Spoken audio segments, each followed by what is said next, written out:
По принцип на организирано производство, денове во Струмичко се откупени и извезени првите тони тиква за западноевропскиот пазар.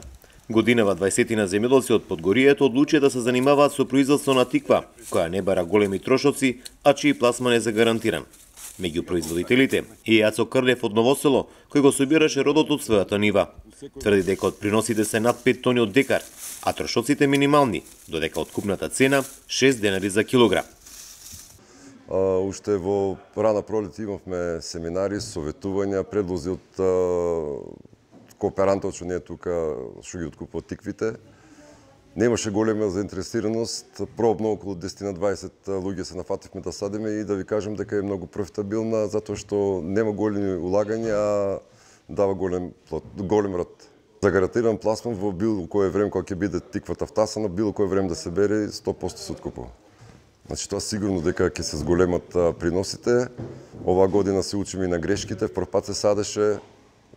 На крај на годината ќе сумираме резултатите, како требало, што требало, растојание, наводнување, ненаводнување, какво ѓубриво, препарати. Значи до година ќе стартуваме многу поспремни. Во Мокрино пак се откупуваат тиквите кои се селектира и пакуваат за Германија, Холандија, Белгија, Данска. До сега биле откупени и извезени над 100 тони тикви. Овој тип на договорено производство почнало од пролета, кога земјоделците добиле помош, семенски материјал и насоки на одгледување. Откупувачот Мирче Делев тврди дека до година очекува над 1000 тони тиква да бидат извезени од Струмичкиот регион. Ова е почеток, значи ова година имаме 20 кооперанти.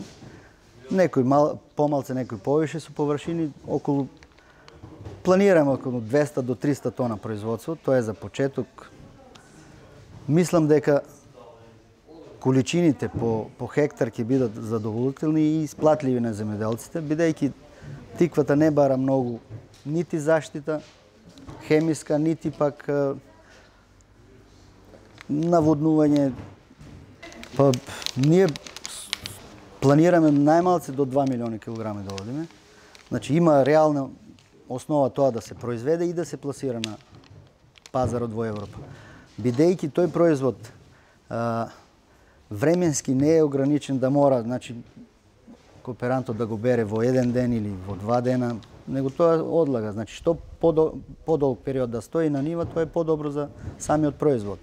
Плюс тоа магацински, значи не захтева ладење, едноставно одржувањето и пакувањето му е поедноставно, така да мислам дека ќе успееме со тој проект. Договореното и организирано производство или производство за познат купувач по загарантирана цена е моделот на кој инсистираат државните органи во земјава, од каде апелираат на ориентирање според потребите на европскиот пазар. Партнерите од Западна Европа инсистираат производството во Македонија со тиква да се зголеми, бидејќи и се да се користи за повеќе намени.